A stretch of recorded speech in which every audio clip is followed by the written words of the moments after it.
বন্ধুরা, আপনারা সবাই কেমন আছেন? আমার এই একটা গাছ দেখুন। আমি এই ফুলটার নাম জানি না, আপনারা জানলে আপনারা নামটা লিখে দেবেন দয়া করে।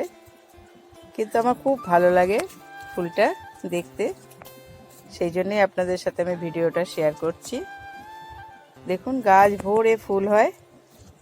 আমি কিন্তু সেরকম কোনো যত্ন করি না। এই গাছটা 6-8 মাস আগে আমি লাগিয়েছিলাম। ওই শীতকালে সর্ষের বাদাম খোল জল ভিজানো দিয়েছিলাম। শুধু সর্ষের খোল জল দিলেও হবে।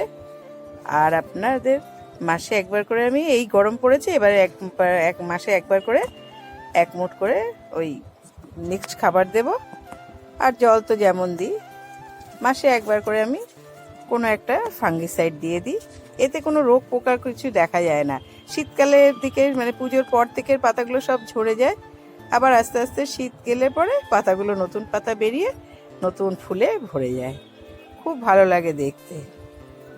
এইটা একটা সাধারণ গাছ, কোনো অসুবিধা নেই, আপনারা ঘরে এনে করতে পারেন এবং খুব সুন্দর দেখতে লাগে। মরে যাওয়ার ভয় নেই গাছের। আপনি ফাঙ্গিসাইড দিন আর না দিন, এতে দেখুন কোনো রোগ পোকা নেই, কিছু নেই। সুন্দর পাতাগুলো দেখতে এবং ফুলেও ভরে থাকে।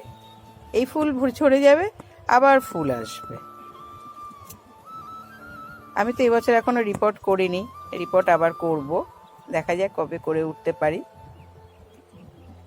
এমনি কোনো অসুবিধা নেই। আপনি ব্যালকনিতেও এটা রাখতে পারেন, দেখতে সুন্দর লাগবে। একটু রৌদ্র পেলেই হলো। আপনারা সবাই সুস্থ থাকবেন, ভালো থাকবেন। অনেক ধন্যবাদ।